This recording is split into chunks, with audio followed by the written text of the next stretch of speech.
నమస్కారం, welcome to Sakshi TV news. ముందుగా headlines.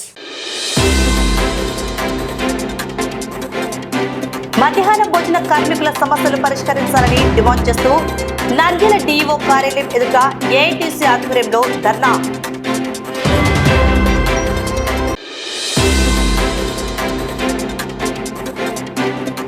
RTC ఉద్యోగుల సమస్యలపై సంతకాల సేకరణ. జిల్లా కలెక్టర్ ద్వారా సీఎంకు వినతి అందజేత.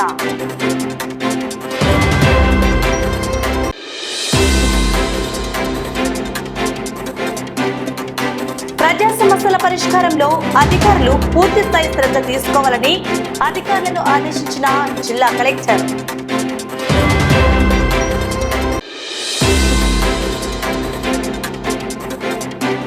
డిఎస్సి స్కామ్ పై వైఎస్ఆర్సీపీ సమరభేరి. ఈ నెల 6వ తేదీ నుంచి 9 వరకు నంద్యాలలో రిలే నిరాహార దీక్షలు.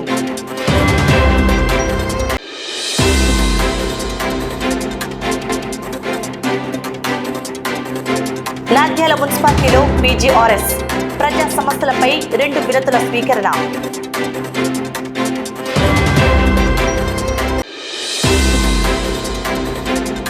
హెల్త్ అండ్ వెల్త్ పేరుతో దగా. కన్నీరు మున్నీరవుతున్న బాధితులు. 15 కోట్లతో ముంచేసిన మోసగాడు వీరారెడ్డి. కలెక్టరేట్ ముట్టడి. రోడ్డుపై బైఠాయించిన దొర్నిపాడు గ్రామీణులు.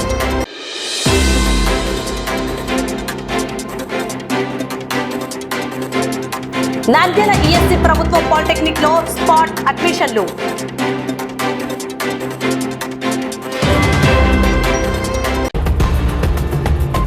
కూటమి ప్రభుత్వంలో డిఎస్సి అక్రమాలపై పోరాటానికి వైఎస్ఆర్సీపీ పిలుపు. విద్యార్థులు, నిరుద్యోగ యువత పాల్గొని జయప్రదం చేయాలని ఎమ్మెల్సీ ఇసాక్ బాషా పిలుపు. కూటమి ప్రభుత్వంలో జరిగిన డిఎస్సి ఉపాధ్యాయ నియామకాల అక్రమాలు స్కామ్ పై వైఎస్ఆర్సీపీ పోరాట జెండాను ఎగురవేస్తోంది. నిరుద్యోగ యువతకు న్యాయం జరిగే వరకు తమ పోరాటం ఆగదని ప్రకటించింది. వైఎస్ఆర్సీపీ అధినేత మాజీ ముఖ్యమంత్రి వైఎస్ జగన్మోహన్ రెడ్డి ఆదేశాల మేరకు ఈ నెల 6వ తేదీ నుంచి 9వ తేదీ వరకు నంద్యాల కేంద్రంగా విద్యార్థి యువజన విభాగాల ఆధ్వర్యంలో బృహత్తర రిలే నిరాహార దీక్షలు చేపట్టనున్నట్లు ఎమ్మెల్సీ ఇసాక్ బాషా తెలిపారు. ఈ మేరకు నంద్యాలలో నిర్వహించిన విలేకరుల సమావేశంలో ఎమ్మెల్సీ ఇసాక్ బాషా మాట్లాడారు. కూటమి ప్రభుత్వం డిఎస్సి ఉపాధ్యాయ నియామకాల్లో అనేక అవకతవకలకు పాల్పడిందని ఆరోపించారు. అర్హత లేని వారికి నియామకాలు, టెట్ పరీక్షలో క్వాలిఫై కాని అభ్యర్థులకు స్పోర్ట్స్ కోటా పేరుతో అక్రమంగా ఉపాధ్యాయ ఉద్యోగాలు కట్టబెట్టడం అత్యంత దారుణం. ఇది రాష్ట్ర చరిత్రలోనే అతిపెద్ద డిఎస్సి స్కామ్ అన్నారు. రేయింబగళ్లు కష్టపడి చదివిన అర్హులైన నిరుద్యోగ యువతకు కూటమి ప్రభుత్వం తీవ్ర అన్యాయం చేసిందని ఎమ్మెల్సీ ఇసాక్ బాషా తీవ్ర స్థాయిలో ధ్వజమెత్తారు. న్యాయం జరిగే వరకు పోరాడితేనే హక్కులు సాధ్యమవుతాయని స్పష్టం చేస్తూ బాధితులైన నిరుద్యోగ యువతకు వైఎస్ఆర్సీపీ అండగా ఉంటుందని భరోసా ఇచ్చారు. ఈ నెల 6 నుంచి 9 వరకు జరిగే రిలే నిరాహార దీక్షల్లో విద్యార్థులు, యువకులు, నిరుద్యోగులు పెద్ద ఎత్తున పాల్గొని కార్యక్రమాన్ని విజయవంతం చేయాలని ఎమ్మెల్సీ ఇసాక్ బాషా పిలుపునిచ్చారు. మీడియా సమావేశంలో రాష్ట్ర సిఈసి మెంబర్, మాజీ మార్క్ఫెడ్ చైర్మన్ పిపి నాగిరెడ్డి, రాష్ట్ర వైసీపీ కౌన్సిల్ మెంబర్స్ దేశం సుధాకర్ రెడ్డి, రామలింగారెడ్డి, రాష్ట్ర వైసీపీ రైతు విభాగం సెక్రటరీ రత్నబాబు చౌదరి, రాష్ట్ర వైసీపీ మహిళా విభాగం సెక్రటరీ శశికళారెడ్డి, మాజీ municipal chairman Mabunisa, doctor Subba Reddy, జిల్లా వైసీపీ మేధావుల సంఘం అధ్యక్షుడు రసూల్ ఆజాద్, క్రిస్టియన్ మైనార్టీ జిల్లా అధ్యక్షుడు కారు రవికుమార్, జిల్లా వైసీపీ సాంస్కృతిక విభాగం అధ్యక్షుడు టివి రమణ, జిల్లా ST cell secretary Shankar Nayak, G M Ghouse, Sairam Reddy, YCP assembly youth అధ్యక్షుడు శ్రీనివాసులు, మాజీ కౌన్సిలర్స్ కలాం బాషా, మేసా చంద్రశేఖర్, కృష్ణారెడ్డి, పార్థుడు, చింపిక్ బాషిద్, సుబ్బరాయుడు, సాదిక్ బాషా, జాకిర్ హుసేన్, ఆరిఫ్ నాయక్ తదితరులు పాల్గొన్నారు. అందరికీ నమస్కారం. ఈ డిఎస్సి అక్రమాల గురించి రేపటి నుంచి అంటే 6వ తేదీ నుంచి 9వ తేదీ వరకు నంద్యాలలో భారీ ఎత్తున రిలే నిరాహార దీక్షలు చేపట్టడం జరుగుతూ ఉంది. కాబట్టి నేను విద్యార్థి లోకానికి, యువతకు రిక్వెస్ట్ చేసేది ఏమంటే, మనకు జరిగిన అన్యాయానికి మనం గొంతెత్తి మన హక్కులు మనం కాపాడుకు పోరాడడం వల్ల మన హక్కులు వస్తాయి తప్ప పోయేదైతే ఏమీ లేదు. మరొకసారి నేను అందరికీ రిక్వెస్ట్ చేస్తా ఉన్నాను, ఈ రిలే నిరాహార దీక్షలో అందరము పాల్గొని దాన్ని సక్సెస్ఫుల్ గా చేద్దామని చెప్పేసి నేను రిక్వెస్ట్ చేస్తా ఉన్నాను. డిఎస్సి అక్రమాల్లో ఎన్నో అవకతవకలు చేయడం జరిగింది. ఆశ్చర్యకరంగా లోకేష్ గారు బహిరంగ చర్చకు రెడీ అని చెప్తా ఉన్నారు. మేము చెప్పిన దానిలో సమాధానం చెప్పడానికి మీ దగ్గర సమాధానం లేదే, చర్చకి ఏమొస్తారు మంత్రి గారు? మీరు క్లియర్ గా మేము అడుగుతా ఉన్నాం, మీరు స్పోర్ట్స్ కోటాలో టెట్ క్వాలిఫికేషన్ లేకుండా ఉంచాల్సిన అవసరం ఏమొచ్చింది? డిఎస్సి క్వాలిఫై కాకుండా ఉండాల్సిన అవసరం ఏమొచ్చింది? పాత 74 జీవో తీసేసి దాని ప్లేస్ లో 4 and 47 జీవో ఏర్పాటు చేసి 2% ను 3% గా పెంచి మీరు చేయాల్సిన అవసరం ఏమొచ్చింది? ఆశ్చర్యకరంగా మీ ఎమ్మెల్యే అయినటువంటి కూన రవికుమార్ గారు సర్టిఫికేట్ ఇవ్వడము, మీ ఎంపీ అయినటువంటి భరత్ గారు సర్టిఫికేట్ ఇస్తే వాళ్లకు ఖోఖో జూడో దగ్గర దగ్గర 38 మంది రవికుమార్ గారి సర్టిఫికేట్ వల్ల 39 మంది భరత్ గారి సర్టిఫికేట్ వల్ల ఉద్యోగాలు పొందుతారు. ఇవన్నీ స్కామ్లకు నిదర్శనాలు కాదా?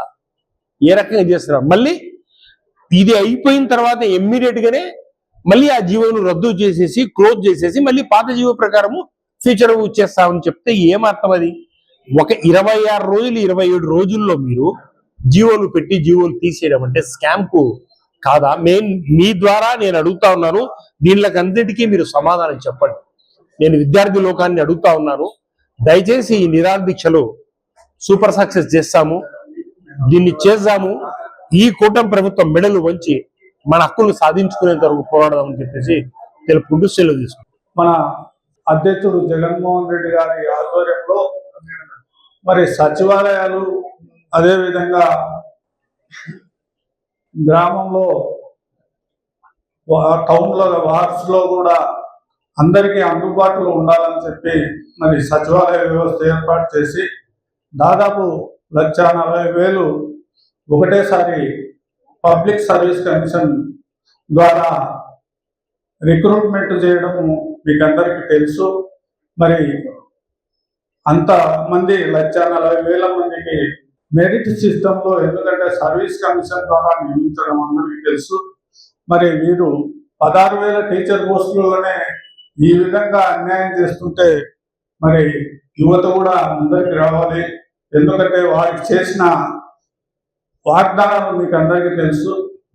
ముఖ్యంగా ఈరోజు ఫీజు రియంబర్స్మెంట్ కానీ, మరి అదేవిధంగా వారికి ఇచ్చే హాస్టల్ ఛార్జెస్ కానీ, విద్యా దీవెన కానీ, విద్యా వసతి దీవెన కానీ, అదేవిధంగా నిరుద్యోగ వృత్తి కానీ ఏమీ ఇవ్వకుండానే మరి మేము అన్నీ చేసినాము, వాగ్దానాలన్నీ నెరవేర్చినామని చెప్తున్నారు. కాబట్టి మరి యువతలు కూడా చైతన్యం వచ్చి, మరి అందరికీ తెలుసు, ఎందుకంటే నీట్ ఎగ్జామినేషన్స్ లో ఒక పేపర్ లీక్ అయ్యి మరి ఎందుకంటే మనకు జాతీయ లెవెల్లోనే ఢిల్లీలోనే జంతర్ మంతర్లో మొత్తము మన దేశవ్యాప్తంగా అక్కడికి వచ్చి యువత కానీ మరి టెస్టులు రాసిన వాళ్ళు కానీ అందరూ పాల్గొని ఈరోజు ఆ మంత్రిని కూడా రాజీనామా చేసేంత వరకు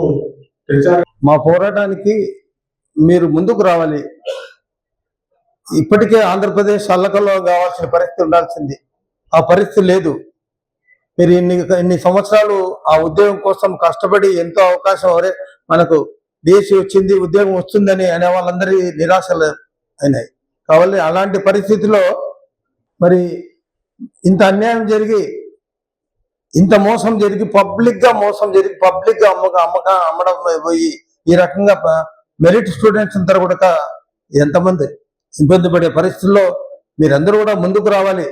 ఎందుకంటే ఇదేదో మేము రాజకీయ లబ్ధి కోసం చేస్తున్నారని చాలా మంది అంటున్నారు. రాజకీయ లబ్ధి కోసం కాదు, మాకు ఆల్రెడీ రాజకీయం డిసైడ్ అయిపోయింది. కాబట్టి బ్రహ్మ రుద్రాలు వచ్చినప్పుడుగా వస్తే జగన్మోహన్ రెడ్డి వచ్చే ప్రభుత్వాన్ని ఎవరు ఆపలేరు, ఇప్పటికే తెలిసిపోయింది ప్రజలందరికీ. కాబట్టి మీకు ఒకటే చెప్తా ఉన్నాను, మీరందరూ ముందుకు రండి, పబ్లిక్ రండి. ఎంతమంది అరెస్ట్ చేస్తారు ఈ పోలీసులు? ఎంతమందిని కొడతారు? ఎంతమంది జైలు పంపిస్తారు? ఒకరినిద్దరు అయితే జైలు పంపిస్తారు, 100 మంది వస్తే జైలు పంపిస్తారా?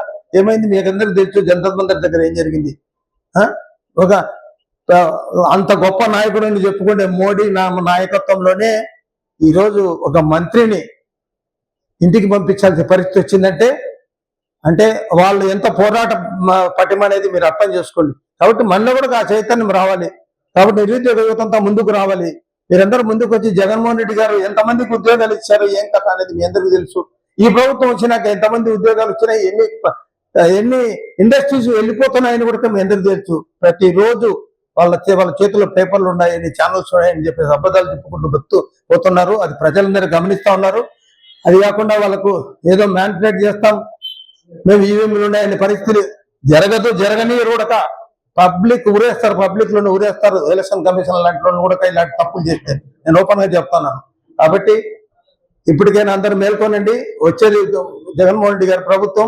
కాబట్టి ఈ ప్రభుత్వంలో మీ అందరికీ ఖచ్చితంగా న్యాయం జరుగుతుంది. కాబట్టి నిరుద్యోగంతో ముందుకు రావాలని, ముందుండి పోరాటి నడిపించాలని. డిఎస్సిలో జరిగినటువంటి అక్రమాలకు బలైపోయినటువంటి యువతకు అండగా నియోజకవర్గ స్థాయిలో శిల్ప రవిచంద్ర కిషోర్ రెడ్డి గారి ఆదేశానుసారం ఇక్కడ యువతకు సపోర్ట్ గా ఈ కార్యక్రమం నిర్వహించడం జరుగుతూ ఉంది. ఈ మీడియా ద్వారా యువతకు, విద్యార్థులకు మీ శక్తిని మీరు తెలుసుకునేటువంటి మహత్తరమైనటువంటి అవకాశం జంతర్ మంతర్ లో జరిగినటువంటి ఆ కార్యక్రమం.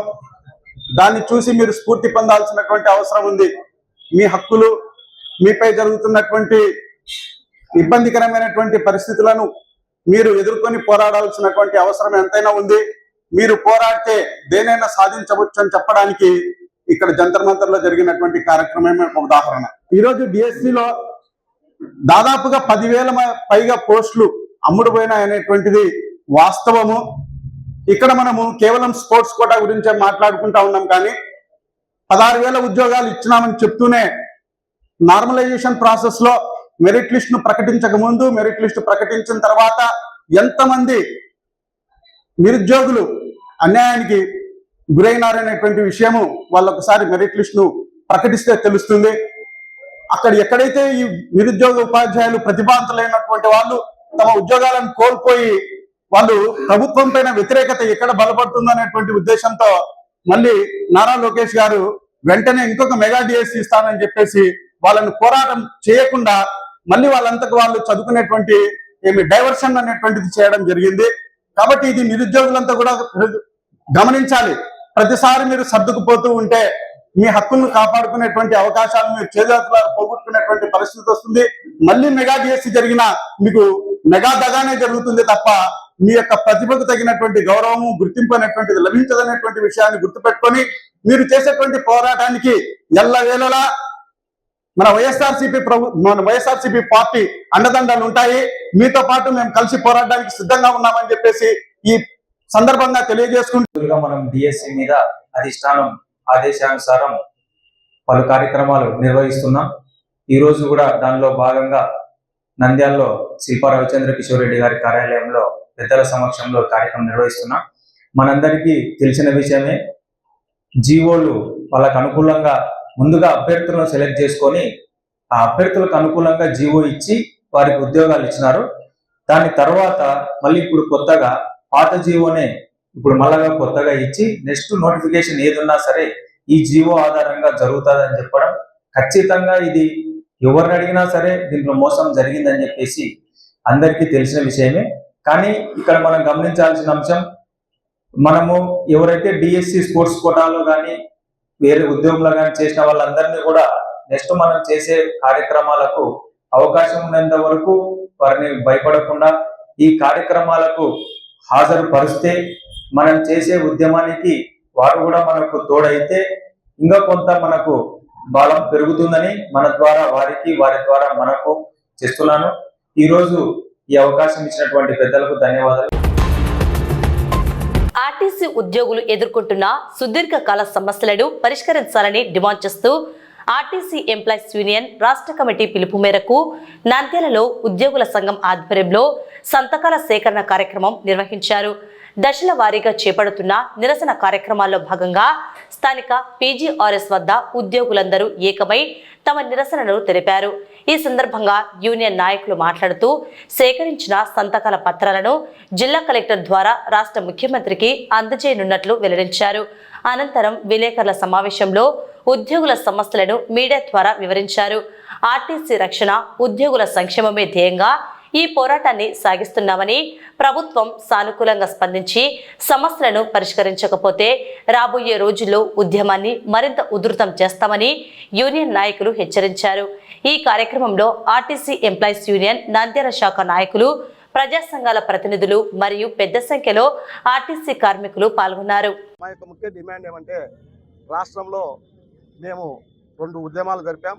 ఇది 2వ ఉద్యమంగా సంతకాల సేకరణ చేసి ఎలక్ట్రికల్ బస్సెస్ ఏవైతే తీసుకొస్తుందో గవర్నమెంట్, ఆ ఎలక్ట్రికల్ బస్సెస్ను ఆర్టీసీ కొని ఆర్టీసీ ద్వారానే నిర్వహించాలని చెప్పి మా యొక్క డిమాండ్. కానీ గవర్నమెంట్ ఆర్టీసీ లేకుండా పినాకిల్ అనే ఒక సంస్థకు ఇచ్చి ఆ సంస్థ ద్వారా నడపాలని చెప్పి ప్రయత్నం చేస్తున్నారు. దీన్ని కొద్ది రోజుల్లో ఈ ఎలక్ట్రికల్ బస్సెస్ ద్వారా ఈ మా సంస్థను ప్రైవేటీకరణ చేయడానికి ముందడుగు వేస్తున్నారని చెప్పి దాన్ని ఇప్పుడే మేము వ్యతిరేకిస్తూ, మేమైతే ఎలక్ట్రికల్ బస్సెస్కు మేము వ్యతిరేకం కాదు, ఖచ్చితంగా ఎలక్ట్రికల్ బస్సెస్ మేము ఆహ్వానిస్తున్నాం. కానీ ఎలక్ట్రికల్ బస్సెస్ ఏవైతే వస్తున్నాయో ఆ ఎలక్ట్రికల్ బస్సెస్ను ఏపీఎస్ఆర్టీసీ కొని ఏపీఎస్ఆర్టీసీ ద్వారానే ఏపీఎస్ఆర్టీసీ ఉద్యోగస్తులతోనే నడపాలని మేము కోరుకుంటున్నాం. అందులో భాగంగా 4 డిపోలు విద్యాధరపురం, నెల్లూరు, గుంటూరు, మంగళగిరి డిపోలు ఇప్పటికే ఖాళీ చేపించేసి అక్కడ ఉన్న ఉద్యోగస్తులను మిగతా డిపోలకు పంపించడం జరిగింది. వాళ్ళని తిరిగి అదే డిపోలకు తీసుకురావాలని చెప్పి, ఆ డిపోలను తిరిగి పునరుద్ధరించాలని చెప్పి మా యొక్క డిమాండ్. అదే విధంగా సూపర్ 6 పథకాల్లో విధంగా ఏదైతే గవర్నమెంట్ ముందు వస్తూ సూపర్ 6 పథకాల్లో శ్రీశక్తి పథకాన్ని తీసుకొచ్చింది. శ్రీశక్తి పథకాన్ని విజయవంతంగా ఏపీపీటీటీ ఉద్యోగస్తులు నిర్వహించారు. కానీ శ్రీశక్తి పథకానికి కావాల్సిన బస్సెస్ అయితే లేవు. 4000 బస్సెస్ తక్షణమే కొనాలని చెప్పి మేము కోరుకుంటున్నాం. అలాగే ఉద్యోగస్తులపై ఎక్కడ పడితే అక్కడ దాడి జరుగుతున్నాయి. ఆ దాడిని ఆ ఆర్టీసీ సంస్థను మాకు సహకరించి డీజీపీ ద్వారా కానీ ఎస్పీలోకి ఇచ్చి వాళ్ళు ఎవరైతే అకాయతాయిలు మమ్మల్ని అటాక్ చేస్తున్నారో వాళ్ళపైన కఠిన చర్య తీసుకోవాలని చెప్పి చేస్తున్నాం. అలాగే ఐఆర్ కానీ డిఎల్ నాకు రావాల్సిన డిఎల్ కానీ 12 పిఆర్సీ కానీ వేయాలి. వెనకమ్మడి ఈ పిఆర్సీ కమిషన్ వేసి మాకు రావాల్సిన డిఎల్ను ఐఆర్ను పునరుద్ధరించాలని చెప్పి దాదాపు 15,000 మంది ఈ పొద్దు రాష్ట్రంలో ఖాళీలు ఉన్నాయి. ఆ 15,000 ఖాళీలను వెంటనే భర్తీ చేయాలి. 15,000 ఖాళీలు చేయకపోతే డ్రైవర్లు కానీ, కండక్టర్లు కానీ, మెకానిక్స్ కానీ, సూపర్వైజర్స్ కానీ ఆ విధంగా వారు లేకపోవడం వల్ల మాకు చాలా ఇబ్బందికరంగా ఉంది. బస్సెస్ను తిప్పాలంటే ఈరోజు ఉద్యోగస్తుల సంఖ్య తగ్గిపోతుంది. బస్సెస్ మాత్రం ఉన్నాయి కానీ ఇవి మాకు ఇబ్బంది కలిగింది. కావున 4,000 బస్సులు కొనాలి, 15,000 మందిని రిక్రూట్మెంట్ జరపాలి. అలాగే ప్రమోషన్స్ అనేవి ఆగిపోయాయి. ఆ ప్రమోషన్స్ కూడా ఖచ్చితంగా దాదాపు ప్రమోషన్స్ 4-5 ప్రమోషన్స్ ఆగిపోయినాయి. ఆ ప్రమోషన్స్ కూడా వెంటనే ఇవ్వాలని చెప్పి గవర్నమెంట్కు, ఈ ప్రభుత్వానికి మీ ద్వారా సీఎం గారికి, కలెక్టర్ ద్వారా ఈరోజు సంతకాలు జరిగితే మీ ద్వారా మేము గవర్నమెంట్ తెలియజేసేది ఏమంటే, మేమే నిర్వహించి మా ఆర్టీసీ బస్సులను మేమే కొని మేమే నిర్వహిస్తామని చెప్పి మీ ద్వారా గవర్నమెంట్కి తెలియజేస్తున్నాం. ఆ విధంగా అన్ని సమస్యలల్లో క్రోడీకరించి ఆ సమస్యలపైన ఈరోజు మేము ఈ సంతకాల సేకరణ రేపు 7-8 అన్ని ఉద్యోగ సంఘాలకు కూడా ఇస్తామని చెప్పాం. అలాగే 17-18 నిరాహార దీక్షలు, 27 డిపిటి ఆఫీసులో కూడా నెక్స్ట్ ఉద్యమం. దాని తర్వాత కూడా సానుకూల సమస్య రాకపోతే 4వ తేదీ సెప్టెంబర్ 4వ తేదీ తదుపరి ఉద్యమ కార్యాచరణ కూడా మా జేఏసీ, రాష్ట్ర జేఏసీ వాళ్ళు ఏది ఇస్తారో ఆ జేఏసీ వాళ్ళ యొక్క అన్ని మేము పాటిస్తామని తెలిసి మీ ద్వారా తెలియజేస్తాం.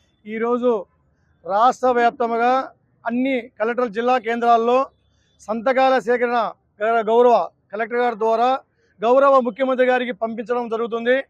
దీనికి ప్రధాన డిమాండ్లు విద్యుత్ బస్సులు ప్రైవేటు ఆపరేటర్ల ద్వారా నిర్వహించకుండా ఆర్టీసీ ద్వారానే కొనుగోలు చేసి నిర్వహించాలని, దానిలో RTC driver, RTC conductor, RTC మెకానికులు చేయాలని ప్రధాన డిమాండు. మూసివేసిన డిపోలని తిరిగి పునరుద్ధరించాలని అన్ని విధాలుగా ఈరోజు మీరు సంవత్సర కాలంగా వస్తుంది. ఇంకా 15 వస్తే, ఆగస్టు 15 వస్తే శ్రీశక్తి అమలు చేసి సంవత్సర కాలం వస్తుంది. ఇంతవరకు ఒక కొత్త బస్సు కొనడం కానీ, కొత్త రిక్రూట్మెంట్ చేయడం కానీ లేదు. గతంలో కన్నా ఈరోజు ప్రతి ఒక్క బస్సు 100% ఓఆర్తో నడుస్తుంది. చాలా ఇబ్బంది జరుగుతుంది. అయినా కూడా ఎక్కడ గవర్నమెంట్కి చెడ్డ పేరు రాకుండా మేము ఆర్టీసీ పరంగా మా ఉద్యోగస్తులందరం చాలా కష్టపడి పనిచేస్తున్నాం. మేము ఒకటే మా విన్నపం, రాబోయే రోజుల్లో ఈ ఆర్టీసీ మనుగడ ఉండదేమో, ప్రజలకు ఇబ్బంది, ఇటు ఉన్న ఉద్యోగస్తులందరికీ ఇబ్బందులు. ఈ ఇబ్బందులు గవర్నమెంట్కి చెడ్డ పేరు రాకుండా మేము అన్ని విధాలుగా కష్టపడి పనిచేస్తున్నాము. తప్పకుండా ఈ రిక్రూట్మెంట్ చేయాలని, కొత్త బస్సులు కొనాలని తద్వారా మీడియా ద్వారా మేము డిమాండ్ చేస్తున్నాం. ప్రజల నుంచి అందుతున్న వినతులను సకాలంలో నాణ్యతతో పరిష్కరించి ప్రజా సంతృప్తి పెంపొందించేలా అధికారులు బాధ్యతాయుతంగా వ్యవహరించాలని జిల్లా కలెక్టర్ రాజకుమారి గణయ్య ఆదేశించారు. సోమవారం కలెక్టరేట్లోని PGRS స్థాయిలో నిర్వహించిన ప్రజా సమస్యల పరిష్కార వేదిక కార్యక్రమం అనంతరం వివిధ శాఖల పనితీరుపై జిల్లా కలెక్టర్ సమీక్ష నిర్వహించారు. ఈ సమావేశంలో joint collector Suraj Dhanunjay, DRO Ramu Naik, PGRS nodal అధికారి ఉమా మహేశ్వరి, జిల్లా అధికారులు పాల్గొన్నారు. ఈ సందర్భంగా కలెక్టర్ మాట్లాడుతూ ప్రజల నుంచి అందుతున్న ప్రతి దరఖాస్తును నిర్దేశిత గడువులోగా నిబంధనలకు అనుగుణంగా పరిష్కరించాలని సూచించారు. ప్రజా సమస్యల పరిష్కారంలో అలసత్వానికి తావు లేకుండా ప్రతి అర్జీపై బాధ్యతతో స్పందించాలని అధికారులను ఆదేశించారు. రీఓపెన్ దరఖాస్తులపై అధికారులు ప్రత్యేక దృష్టి సారించాలన్నారు. ఇంకా పెండింగ్లో ఉన్న దరఖాస్తులను పరిశీలిస్తూ ఆలస్యం కారణాలను సంబంధిత అధికారుల నుంచి తెలుసుకున్నారు. దరఖాస్తులు ఎక్కువ కాలం పెండింగ్లో ఉంచకుండా వెంటనే పరిష్కరించాలని స్పష్టం చేశారు. అధికారుల లాగిన్లో ఇంకా పరిశీలించని 348 దరఖాస్తులు పెండింగ్లో ఉన్నాయని, వాటిని వెంటనే పరిశీలించి పరిష్కార ప్రక్రియను వేగవంతం చేయాలని సూచించారు. మా ఉద్దేశం ఏంటంటే 3 సంవత్సరాలు కాబోతున్నా కొత్త పింఛన్లు ఒకటి కూడా మంజూరు చేయలేదు కనుక వికలాంగులు కొత్తగా పెట్టుకున్న దరఖాస్తులు ఎన్నో ఉన్నాయి. వీటిపైన ఎప్పుడు సమీక్ష జరపలేదు కనుక కొత్త పింఛన్లు మంజూరు చేయాలని, అలాగనే 2016 చట్టంలో ఏదైతే మాకు పొందుపరిచి ఉన్నదో 4% రిజర్వేషన్ గత 10 సంవత్సరాల నుంచి కూడా రాజకీయ రిజర్వేషన్ కల్పించలేదు కనుక 4% రిజర్వేషన్ని రేపు రాబోయే స్థానిక సంవత్సర ఎన్నికలలో రాజకీయ రిజర్వేషన్ 4% కల్పించి అన్ని రంగాలలో వికలాంగులను చేపట్టుకొని రావాల్సిందిగా ప్రభుత్వాన్ని డిమాండ్ చేస్తున్నాం. ఎందుకంటే మా కష్టాలను ఎవరు చూడడం లేదు, మా పింఛన్ పోయిందంటే ఎవరు పట్టించుకోవడం లేదు, మా పైన దాడులు జరుగుతున్నాయంటే ఎవరు పట్టించుకోలేదు, మా ఆస్తులను గుంజుకున్నారు కానీ పట్టించుకోలేదు కనుక వీటిపైన మాకు సరైన న్యాయం జరగాలంటే 2016 చట్టంలో ఏదైతే రాజకీయ రిజర్వేషన్ ఉంటున్నదో వాటిని అమలు పరిస్తే మేమే రాజకీయంలో ఉంటూ మా పనులు మేము జరుపుకోవడానికి ఆస్కారం ఉంటున్నది కనుక మేము ప్రభుత్వాన్ని అడుగుతున్నాం. ఈరోజు రాష్ట్రంలో దివ్యాంగుల పరిస్థితి ఎలా ఉందంటే ఎక్కడ చూసినా దివ్యాంగులపై దాడులు జరగడం, మహిళల మీద అత్యాచారాలు చేయడం, దివ్యాంగుల చట్టాలు ఎక్కడ అమలు చేస్తున్నాయో ప్రభుత్వాన్ని ఈరోజు మేము నిలదీస్తున్నాం. ఒక్క స్టేషన్లో అయినా రాష్ట్రంలో ఎక్కడైనా కూడా దివ్యాంగుల హక్కుల చట్టం 2016 చట్టం కేసు నమోదు అయిందా? వాళ్ళ మీద దాడులు ఎక్కడ చూసినా దాడులు జరుగుతున్నాయి, ఆస్తులు గుంజుకుంటున్నారు. అదేవిధంగా రాబోయే ఎలక్షన్లలో, స్థానిక ఎలక్షన్లో అయితేనేమి, మున్సిపల్ ఎలక్షన్లో అయితేనేమి దివ్యాంగులకు 4% రాజకీయ రిజర్వేషన్ ఖచ్చితంగా అమలు చేయాలని ప్రభుత్వాన్ని డిమాండ్ చేస్తున్నాం. అలాగే దివ్యాంగులకు ఎక్కడ చూసినా ఒక ఇంటి స్థలాలు లేవు, వారికి అంతర్జాతీయ కార్డు లేవు. ఈ మధ్య కాలంలో పనికిహార పథకము దివ్యాంగులకు తీసేసింది. చాలా మంది పనికిహార పథకం కింద దివ్యాంగులు అంతో ఇంత కూలీ చేసుకుని బతికే వాళ్ళు ఈరోజు NRGIS లో దివ్యాంగులకు పని హక్కు కల్పించాలని కూడా కోరుతున్నాం. అలాగే రాష్ట్రంలో కొత్త పింఛన్లు ఎక్కడ ఇంతవరకు మంజూరు కాలేదు. 3 సంవత్సరాలు కాబోతుంది. 3 సంవత్సరాల రాష్ట్రంలో ఎక్కడ కూడా ఒక్క వికలాంగుల పింఛన్ కూడా మంజూరు కాలేదు. ఇది దారుణమైన పరిస్థితి. అలాగే దివ్యాంగులకు ఇంటి స్థలాలు అయితేనేమి ఎక్కడ ఇంటి స్థలాలు లేవు, వారికి తినడానికి తిండి లేక వారికి ఏదో ఇంటి స్థలమో రేషన్ కార్డు ఇస్తే కుటుంబం ఆదరించి వారికి ఒక ముద్ద అన్నం పెడుతుంది. కానీ ఇటువంటి పరిస్థితులు, చాలా దయనీయమైన పరిస్థితులు రాష్ట్రంలో, జిల్లాలో దివ్యాంగులు ఎదుర్కొంటున్నారు. కనుక రాష్ట్ర ప్రభుత్వాలు మేము ఒక్కటే డిమాండ్ చేస్తున్నాం, హెచ్చరిస్తున్నాం. రాబోతున్న ఎలక్షన్లో, మున్సిపల్ ఎలక్షన్లో, సర్పంచ్ ఎలక్షన్లో, వార్డులో కౌన్సిలర్లకు కానీ రాజకీయ రిజర్వేషన్ 4% అమలు కల్పించి దివ్యాంగులకు రావాల్సిన చట్టం అమలు చేసి వారి డిమాండ్ నెరవేరిస్తేనే ప్రభుత్వానికి మేము మద్దతు ఇస్తాం. లేకుంటే ఈరోజు ప్రభుత్వానికి కూడా బుద్ధి చెప్తామని మేము దివ్యాంగులుగా కమిటీగా నిర్ణయించుకొని ప్రజా సంఘాలుగా మేమంతా ఒక పోరాటం చేస్తూ ఈ ఉద్యమాన్ని ముందుకు తీసుకెళ్తున్నాం. నంద్యాల మున్సిపాలిటీ పరిధిలోని ప్రజా సమస్యల పరిష్కారమే లక్ష్యంగా చేపట్టిన ప్రజా ఫిర్యాదుల పరిష్కార వ్యవస్థ కార్యక్రమంలో భాగంగా సోమవారం స్థానిక మున్సిపల్ కార్యాలయంలో వినతుల స్వీకరణ చేపట్టారు. ఈ సందర్భంగా డిప్యూటీ కమిషనర్ కళ్యాణిబాయి ప్రజల నుంచి నేరుగా వినతి పత్రాలను స్వీకరించారు. ఈ కార్యక్రమంలో పట్టణంలోని వివిధ సమస్యలకు సంబంధించి ప్రజల నుంచి 2 అర్జీలు వచ్చినట్లు అధికారులు తెలిపారు. ఈ సందర్భంగా డిప్యూటీ కమిషనర్ మాట్లాడుతూ స్వీకరించిన అర్జీలను క్షేత్రస్థాయిలో సమగ్రంగా పరిశీలించి సంబంధిత అధికారుల సమన్వయంతో త్వరితగతిన పరిష్కరిస్తామని హామీ ఇచ్చారు. పట్టణ ప్రజలు తమ ప్రాంతంలో నెలకొన్న పారిశుద్ధ్యం, నీటి సరఫరా, వీధి దీపాలు, డ్రైనేజీ తదితర మున్సిపల్ సంబంధిత సమస్యలపై ప్రతి సోమవారం స్థానిక మున్సిపల్ కార్యాలయంలో జరిగే పీజీఆర్ఎస్ కార్యక్రమంలో అర్జీలు అందజేసి సమస్యలను పరిష్కరించుకోవచ్చని డిప్యూటీ కమిషనర్ కళ్యాణిబాయి సూచించారు. ఈరోజు ఇక్కడ మున్సిపల్ ఆఫీస్లో 2 అర్జీలు వచ్చాయండి. ఒకటి పద్మావతి నగర్లో సూర్య ఎలక్ట్రానిక్స్ దగ్గర స్పీడ్ బ్రేకర్ లేదని ఒకటి అర్జీ వచ్చిందండి. రెండోది శ్రీనివాస్ నగర్లో ఒక చెట్టు 50 సంవత్సరాల నుంచి అక్కడ ఉంది, అది పడిపోవడానికి రెడీగా ఉంది, ఇబ్బంది అవుతుంది అక్కడ జనాలకని ఒకటి అర్జీ వచ్చింది. ఇవి 2 మేము టేకప్ చేసామండి.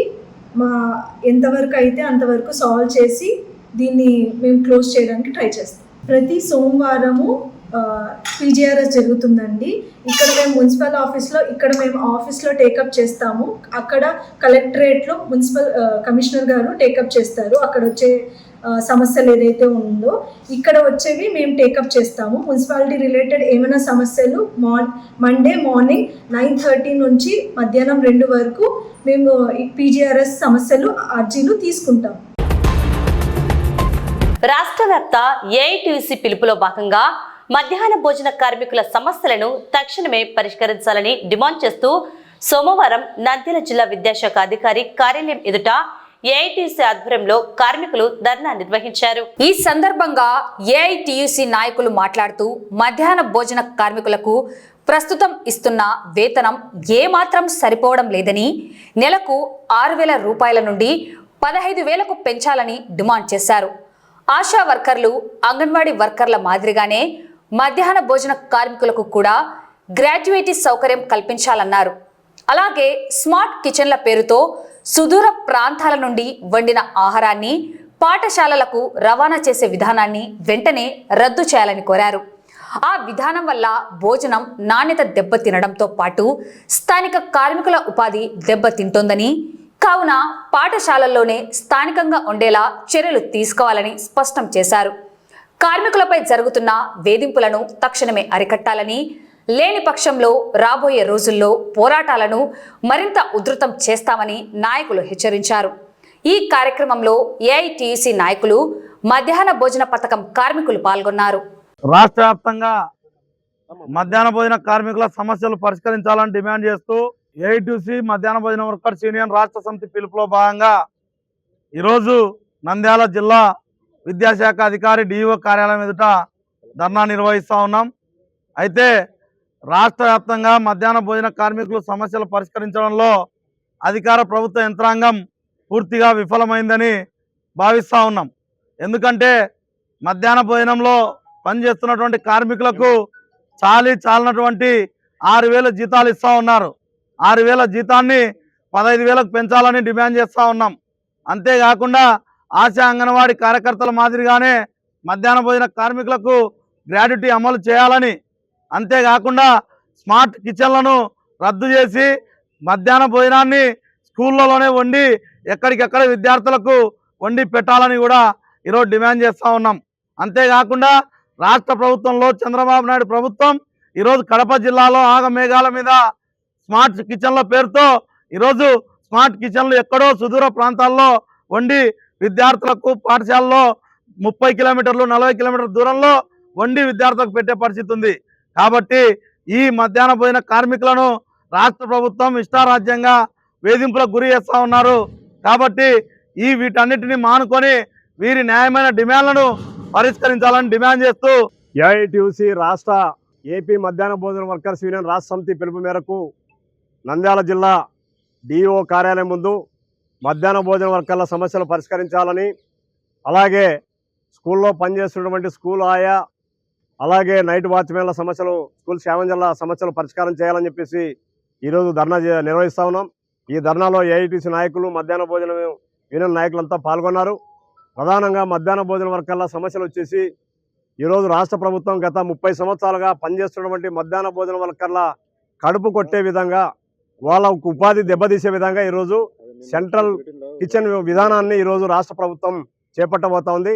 దీన్ని మోడలెట్గా ఈరోజు కడప జిల్లాను, నెల్లూరు జిల్లాను ఇప్పటికే ప్రారంభం చేసి కొనసాగించడానికి ప్రయత్నాలు జరుగుతూ ఉన్నాయి. అక్కడ కూడా ఏఐటీసీ ఆధ్వర్యంలో మధ్యాహ్న భోజన వర్గాలంతా వ్యతిరేకిస్తూ ఉన్నారు.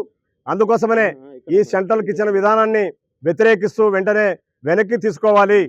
అనేక సంవత్సరాల నుండి మధ్యాహ్న భోజన వర్కర్లు మరి ఎలాంటి వేతనం లేకుండానే పిల్లలకు స్కూల్లో వేడివేడి అన్నం చేసి వాళ్ళకు అన్నం అందిస్తూ ఉన్నారు. వాళ్ళకు 2000, 3000 మాత్రమే వేతనం ఇస్తూ ఉన్నారు. ఈరోజు ఈ ధర్నా సందర్భంగా డిమాండ్ చేస్తూ ఉన్నాం, సెంట్రల్ కిచెన్ విధానాన్ని వెంటనే ఉపసంహరించుకోవాలి. రెండో డిమాండ్గా ప్రభుత్వ ఉద్యోగులుగా గుర్తించాలి. 4వ తరగతి ఉద్యోగులుగా వీళ్ళని వెంటనే పర్మనెంట్ చేయాలని చెప్పేసి డిమాండ్ చేస్తూ ఉన్నాం. నా పేరు గాయత్రి. మేము డోన్లో పనిచేస్తున్నాం, హై స్కూల్లో, జెడ్పీ హై స్కూల్లో పనిచేస్తున్నాం. మాకు కనీసం నెలకు 5,000 జీతంగా పెంచాలని కోరుకుంటున్నాం. మాకు గుర్తింపు రావాల, ఉద్యోగాలుగా, గవర్నమెంట్ ఉద్యోగాలుగా గుర్తింపు రావాలని కోరుకుంటున్నాం.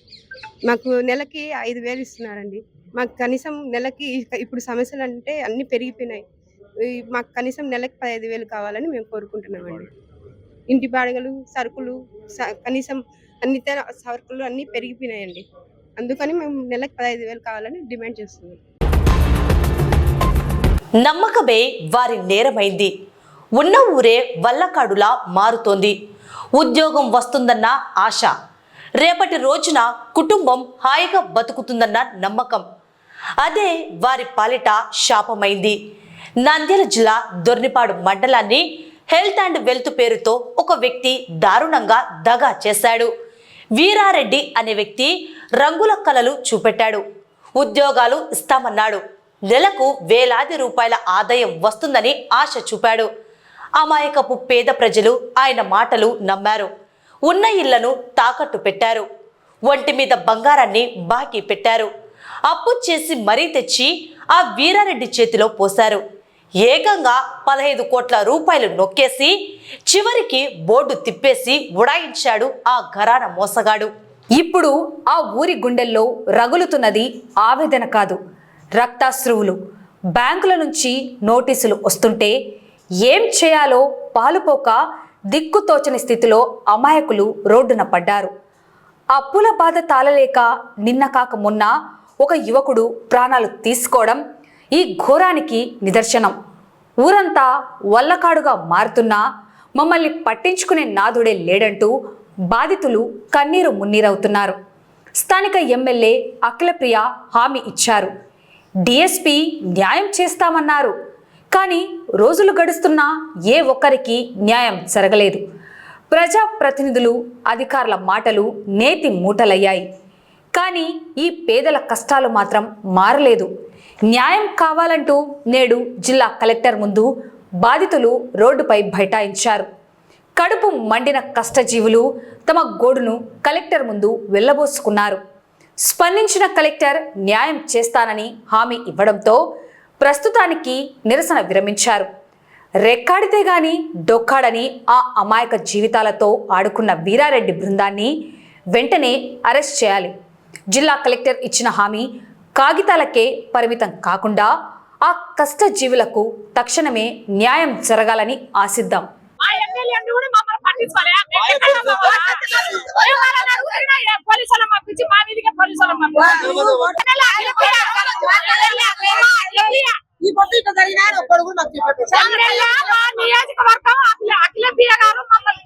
మమ్మల్ని ఎక్కడ అడుగు ముందు డబ్బులల్లా వాళ్ళ ఆస్తులలో లాక్కునేది, వాళ్ళ కోళ్ళు వాళ్ళకి చెప్పింది మాకు తెలియదు.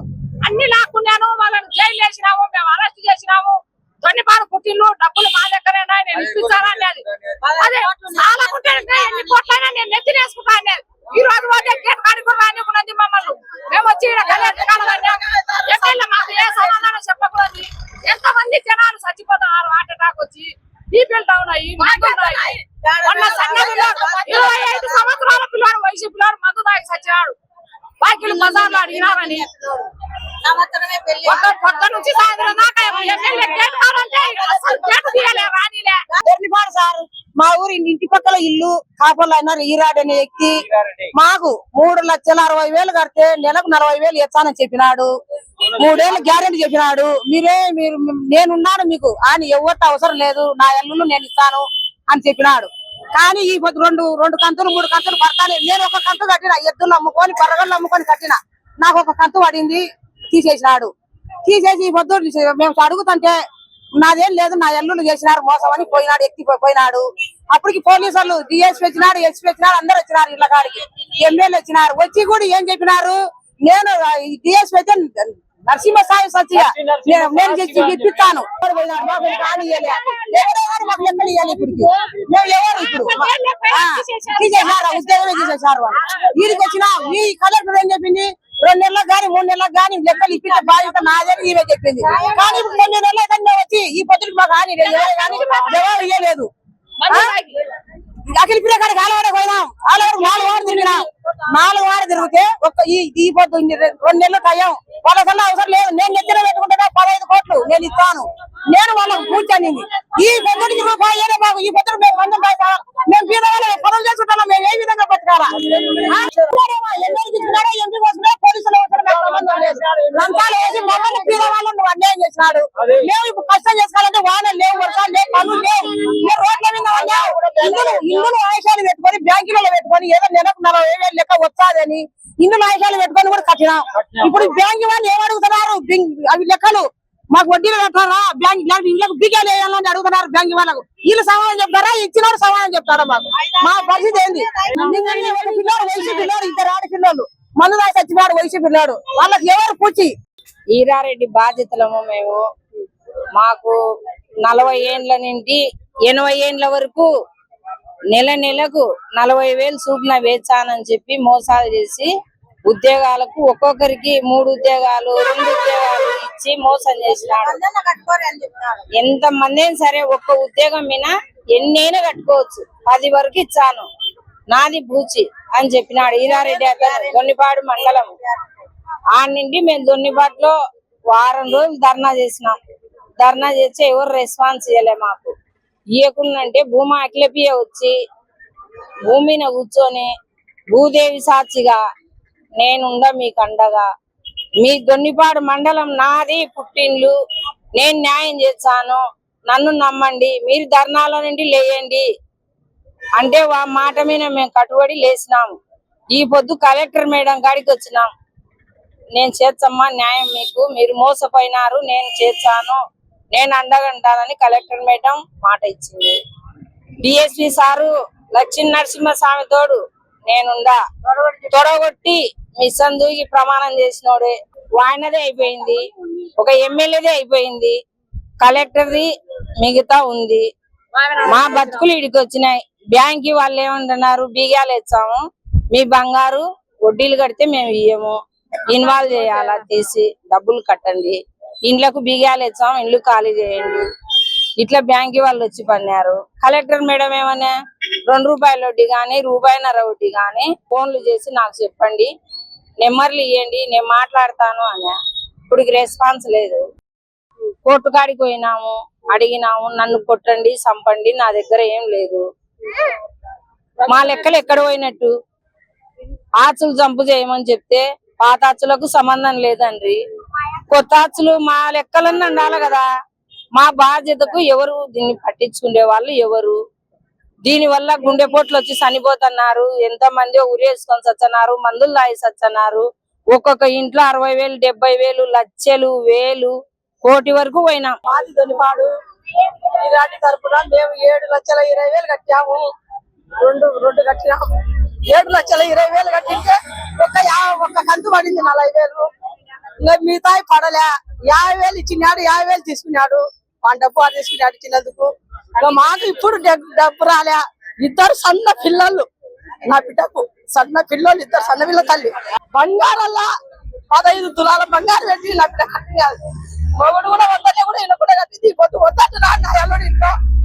వచ్చి నా ఇంట్లో ఇడిచితే నా బిడ్డని నేను చావాలా, నా బిడ్డ చావాలా? వాడు ఇయ్యనందుకు వాడి పిల్లలు వాళ్ళ పిల్లలు వాళ్ళు బాగున్నారు. మేమే ఇప్పుడు నష్టపోతలేదు ఊళ్ళు పట్టుకొని. ఇప్పుడు మా పరిస్థితులు ఎవరు తీర్మానం చేయాలా? ఎమ్మెల్యే తీర్మానం చేయకుండా తిరుగుతున్నాం. ఇప్పుడు 2 ఏళ్ళు అయితే తిరుగుతున్నాం, రోడ్లు పట్టుకొని తిరుగుతున్నాం. ఒక్క రూపాయి ఇంత పట్టరు అనుకుంటున్నారు. మా డబ్బు ఎక్కడ పోయింది? మాకు డబ్బు రావాలి. ఇప్పుడు మా డబ్బుని మీ కాడ పెట్టుకొని ఏం చేస్తారో మమ్మల్ని ఇట్లా తిప్పి మాకు లెక్క కావాలా? ఏ ఊరిపించారా ఇప్పించాలా మాకు అంతే. 2026-27 విద్యా సంవత్సరానికి గాను రాష్ట్రంలోని పాలిటెక్నిక్లలో వివిధ డిప్లొమా కోర్సుల్లో ప్రవేశాల కోసం రాష్ట్ర సాంకేతిక విద్య శిక్షణ మండలి Mangalagiri POLYCET 2026 spot admission notification విడుదల చేసినట్లు నంద్యాల ఈఎస్సీ ప్రభుత్వ పాలిటెక్నిక్ ప్రిన్సిపల్ శైలేంద్ర కుమార్ తెలిపారు. నంద్యాల ప్రభుత్వ కళాశాలలో వివిధ డిప్లొమా కోర్సుల్లో 15 ఖాళీ సీట్లు ఉన్నాయని, వీటి భర్తీకి ఆగస్టు 5వ తేదీ 2026న నిబంధనల ప్రకారం రిజర్వేషన్లు పాటిస్తూ స్పాట్ కౌన్సిలింగ్ నిర్వహిస్తున్నట్లు పేర్కొన్నారు. వాటి పూర్తి వివరాలను ప్రిన్సిపల్ వివరించారు. 2026-27 విద్యా సంవత్సరంలో పాలిటెక్నిక్ అడ్మిషన్స్ కొరకు ఇంతవరకు ఫేజ్ 1 మరియు ఫేజ్ 2 అడ్మిషన్ ప్రాసెస్ కంప్లీట్ అయింది. ఈ ప్రాసెస్ కంప్లీట్ అయిన తర్వాత మిగిలిన సీట్లకు స్పాట్ అడ్మిషన్ నోటిఫికేషన్ ఇటీవలే విడుదల చేశారు. రాష్ట్రంలోని అన్ని పాలిటెక్నిక్ కళాశాలల్లో ఆగస్టు 5వ తారీఖున స్పాట్ అడ్మిషన్ జరుగుతుంది. మన నంద్యాల పాలిటెక్నిక్ కాలేజీలో మిగిలినటువంటి 15 సీట్ల కోసం స్పాట్ అడ్మిషన్ 5వ తారీఖున నిర్వహించడం జరుగుతుంది. దీనికోసం అభ్యర్థులు అప్లికేషన్ ఫాము ఈఎస్సీ గవర్నమెంట్ పాలిటెక్నిక్లో తీసుకొని అది ఫిలప్ చేసి వారికి సంబంధించినటువంటి ఒరిజినల్ సర్టిఫికేట్స్ సంబంధించిన జిరాక్స్ కాపీ సెట్ను అప్లికేషన్తో పాటు జత చేసి కాలేజీలో సబ్మిట్ చేయవలసి ఉంటుంది. 4వ తారీఖు సాయంత్రం 4 గంటల లోపుగా ఈ అప్లికేషన్ ఫామ్స్ తీసుకోవడం జరుగుతుంది. 5వ తారీఖు ఉదయం 10 గంటలకు స్పాట్ అడ్మిషన్ ప్రక్రియ ప్రారంభమవుతుంది. ఈ స్పాట్ అడ్మిషన్లో ఎవరైతే పాలిటెక్నిక్ ఎంట్రన్స్ రాసి ర్యాంకు పొంది వేరే ఇతర కళాశాలలో చేరకుండా ఉన్న వాళ్లకు ప్రాధాన్యత ఇవ్వడం జరుగుతుంది. వారిని వేకెన్సీ సీట్స్లో అడ్జస్ట్ చేయడం జరుగుతుంది. కేటగిరీ వైజ్గా కూడా చూసి ఎస్సీ, ఎస్టీ, బీసీ, ఈబీసీ ఈ కేటగిరీస్ ప్రకారంగా మొదటగా పాలిటెక్నిక్ ఎంట్రన్స్లో ర్యాంకు సాధించిన వారికి సీట్లు కేటాయించడం జరుగుతుంది. దాని తర్వాత ఇంకా సీట్లు మిగిలితే పాలిటెక్నిక్ ఎంట్రన్స్ రాయకపోయిన వారికి 10th క్లాస్ మార్క్స్ ఆధారంగా మిగిలిన సీట్స్ కేటాయించడం జరుగుతుంది. ఒకవేళ అభ్యర్థులకు సీటు కేటాయించినటువంటి రోజున అంటే 5వ తారీఖున ఒకవేళ వాళ్ళకి సీట్ వచ్చిందంటే వెంటనే ఫీజు అంతా కంప్లీట్గా చెల్లించవలసి ఉంటుంది. వారికి ఎలాంటి స్కాలర్షిప్స్ తర్వాత రీయింబర్స్మెంట్ ఫెసిలిటీ ఉండదు. టోటల్ అమౌంట్ ఫీజు తక్షణమే చెల్లించవలసి ఉంటుంది. సో ఈ విషయాన్ని అందరూ గమనించి పాలిసెట్ ఎంట్రన్స్లో ర్యాంక్ పొంది వేరే కాలేజీలో సీట్ రాని వారు కానీ లేదా 10th క్లాస్ ఎగ్జామ్స్ పాస్ అయ్యి ఎంట్రన్స్ రాయని వారు కూడా దీనికి అప్లై చేసుకోవచ్చు. వార్తలు ముగించే ముందు ముఖ్యాంశాలు మరోసారి. మధ్యాహ్న భోజన కార్మికుల సమస్యలు పరిష్కరించాలని డిమాండ్ చేస్తూ నంద్యాల డీఈఓ కార్యాలయం ఎదుట ఏఐటీసీ ఆధ్వర్యంలో ధర్నా.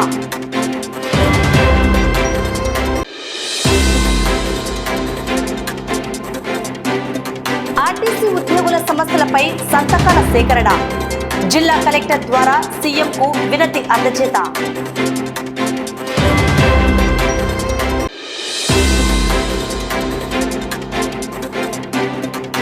ప్రజా సమస్యల పరిష్కారంలో అధికారులు పూర్తి స్థాయి శ్రద్ధ తీసుకోవాలని అధికారులను ఆదేశించిన జిల్లా కలెక్టర్.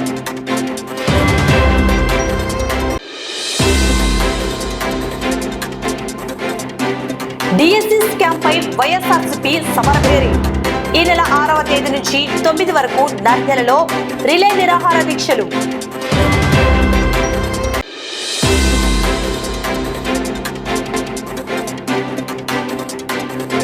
నంద్యాల మున్సిపాలిటీలో పీజీఆర్ఎస్ ప్రజా సమస్యలపై 2 వినతుల స్వీకరణ.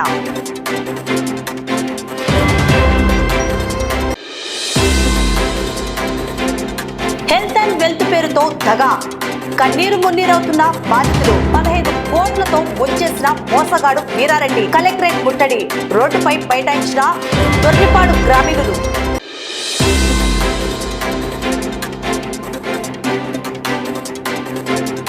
నంద్యాల ఈఎస్సీ ప్రభుత్వ పాలిటెక్నిక్ లో స్పాట్ అడ్మిషన్లు.